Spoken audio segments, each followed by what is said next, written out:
ignorant, blood-sucking, dog-kissing, brainless, dickless, hopeless, heartless, fat-ass, bug-eyed, stiff-legged, spotty-lipped, worm-headed sack of monkey shit he is! Hallelujah! Holy shit!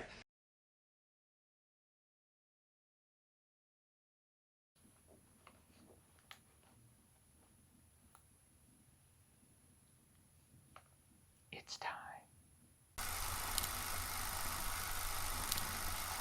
Guys, welcome back to the channel. This is the end of the decade reviews. I just started the channel, so it's kind of funny that I'm already doing an end of the decade review. There were a lot of good movies this decade. A lot of terrible ones too, but a lot of good ones. And that, I was realizing that more and more as I was making this list, because it was hard. I was going to start out with a top 50, and I was going to do like 50 honorable mentions, and I just kept thinking of more and more and more, and I am very indecisive, and I cannot make a decision to save my life. So this is what we're going to do. Top honorable mentions, there's a few, and then the top 100 movies of the decade. Now, again, I'm going to give the disclaimer that I gave when I did my top movies of the year for 2019, is that these movies are all my personal favorites. And even then, like I said, I'm indecisive, so some of them could have been switched out here and there. But overall, these are my personal favorites. That has nothing to do with what I think is the best, or what I think, should be in a list versus shouldn't be. Because I definitely have some that some people would be like, really? But they're my favorites. So fight me. So we're just gonna get started. And there's 120 some things to get through here, so I'm just gonna roll them off. What I'm gonna do is do the honorable mentions first, and then I'm gonna do the next 75, which will be in any random order. They're not like listed, ranked. When I got to my top 25, again, they won't be ranked, but they will be my top 25. Here we go. And the honorable mentions are The Post, Split, Mary Poppins Returns, Scott Pilgrim vs. the World, Kong Skull Island, Boyhood, Fantastic Beasts: The Crimes of Grindelwald, fight me, Star Wars: The Rise of Skywalker, Captain Marvel, Avengers: Age of Ultron, Spider-Man: Far From Home, Doctor Strange, Swiss Army Man, Mother.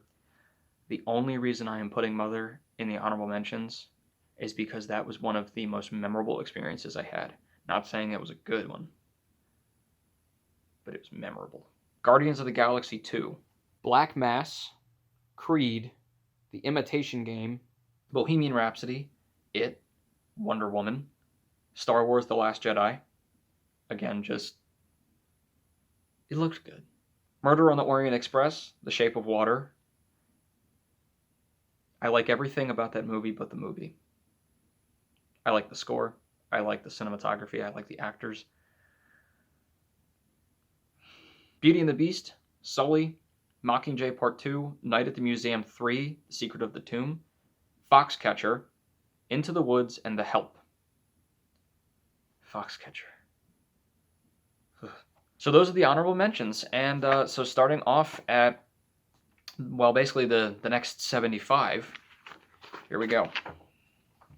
Snowpiercer, Shutter Island, Hacksaw Ridge, Dunkirk, Saving Mr. Banks, The Dark Knight Rises, Lincoln, Big Hero 6, Dawn of the Planet of the Apes, Selma, Dr. Sleep, Toy Story 4, Once Upon a Time in Hollywood, The Hateful Eight, The Martian, Rocket Man, Coco, The Hobbit: Battle of the Five Armies.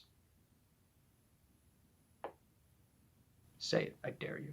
Captain America: Winter Soldier, A Star is Born, Darkest Hour, Moana, Bridge of Spies, The Peanuts Movie, Roma, Hidden Figures, Argo, Life of Pi, Drive, John Wick, Tangled, Gravity, Captain Phillips, The King's Speech, Room, Isle of Dogs, A Beautiful Day in the Neighborhood, Catching Fire, The Grand Budapest Hotel, The Adventures of Tintin.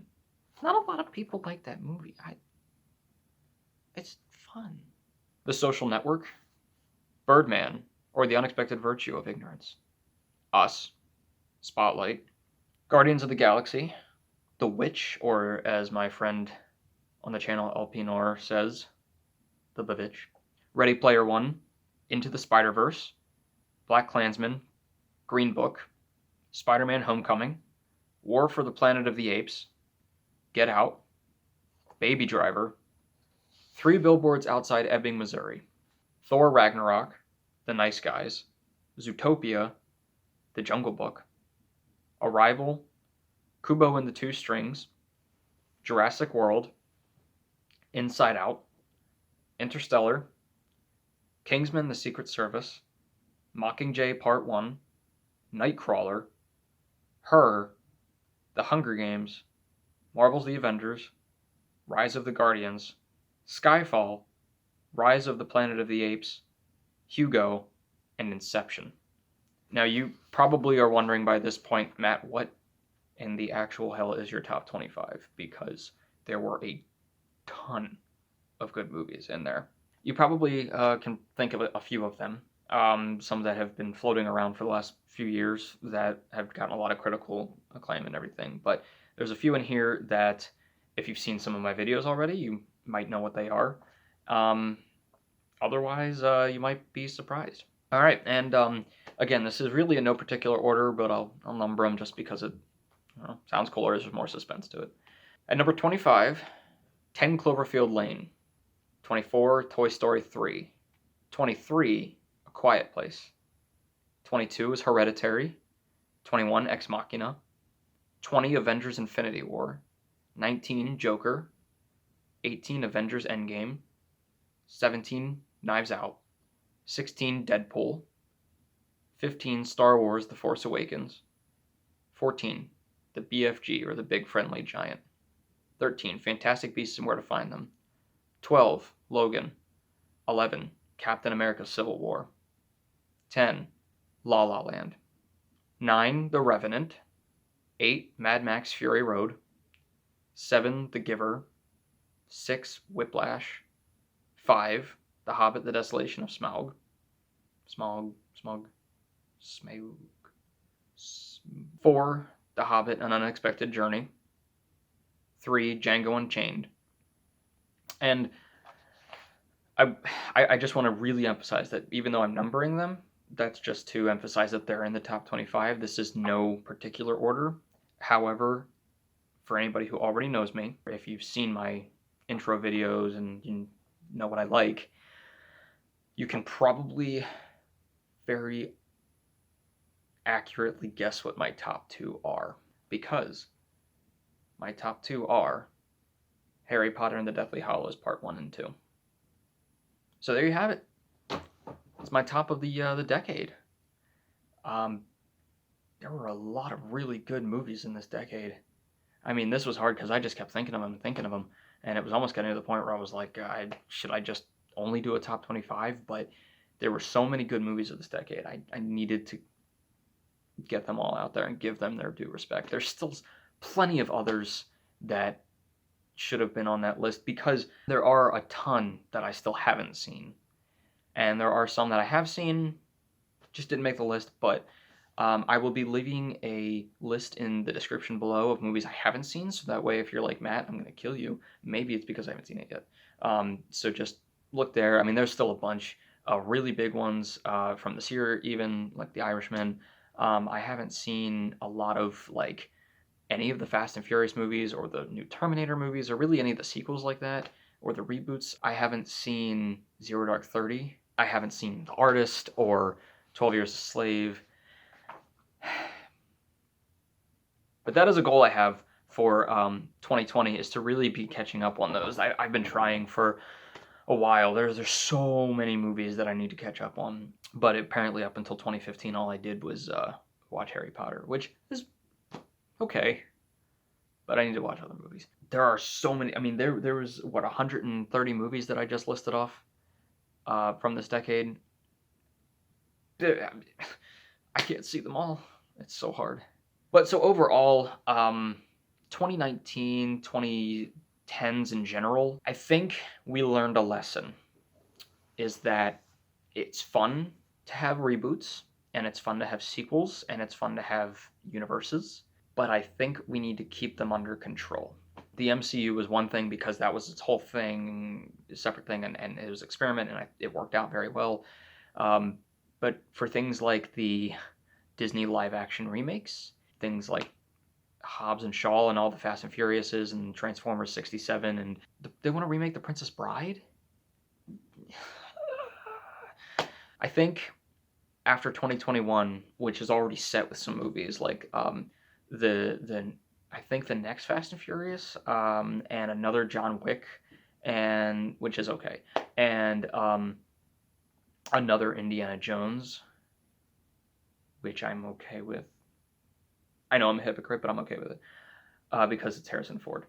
But after all those, I think we should really look at what we're doing in Hollywood, because they are just scraping the bottom of the barrel, and then they are making another barrel and doing the same barrel over again, but live action this time. What I'm really looking forward to in the 2020s is hopefully a resurgence of original movies, and I'm really excited. I mean, we've got Damien Chazelle, we've got Christopher Nolan, we've got hopefully maybe still Tarantino if he's not done yet. We've got some new people. We've got Flanagan, we've got Jordan Peele, and Villanueva, Iñárritu, and Cuarón, and I think we're going to get a lot of really good original movies. The luster of the reboot is going to kind of die out a little bit, I think, and I hope.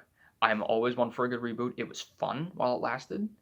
Reboots are fun because then you get excited about the original one too. So Jurassic World was a really fun one for me because of Jurassic Park. But I think overall we need to step away from that a little bit and go over some more original things, which I think is going to be really cool. So let me know your thoughts. Let me know what you think about this list, and if there's any others that I missed or I haven't seen yet, let me know. I'm especially looking forward to watching a lot more indie movies next year, because there's not a lot of movies that I'm excited for specifically for next year. So I'm really excited to start looking into more indie ones. Like I want to see from this year Portrait of a Lady on Fire and Waves and Lighthouse. I didn't get to see those yet, and that actually I think is something else that's going to be coming to a head, or at least discussed more in the next few years, is what's worthy of an Oscar nomination. Something on Netflix, something on Amazon, Hulu, something you made in your basement. Personally, I think everything is. I don't think it needs to come out in a large theater to be worthy of an Oscar nomination. If it has a good story, good directing, good acting, why not? So, again, let me know your thoughts, and let me know what your top favorites were in the comments. I'm interested to hear what everybody's favorites were, and honestly, why you liked them. Is it because everybody else liked it, or is it because you liked it? You had a personal reaction to it, and you would watch it any time of the day. Is it your favorite movie? Because that's what matters in the end, is if it's your favorite movie. Thank you guys for sticking with me through the beginning of this channel. It has been an interesting experience trying to get it up and to get my logos and everything together, and especially going through a failed hard drive and the copper regulations and all. It's been interesting, but thank you guys for sticking through it with me and for watching my stuff. I've seen a lot of you guys sending me videos of watching my reviews, which is simultaneously awesome and weird at the same time. But I'm really excited that you guys are excited for it, and that you're interested in the channel, and that you want to see more of it. I'm hoping starting in the next year, well, 2 days from now, I'm really hoping to start getting a little bit more polished with the videos, to start getting better equipment, maybe get an outro logo, things like that, little things, you know. But I'm just happy that you guys are happy with what's been put out now. But I hope you guys have a really safe and happy new year, and the resurgence of the 20s, the roaring 20s, is going to be really fun. Yeah, as always, keep your stress low, your hopes high, and movies right in the middle.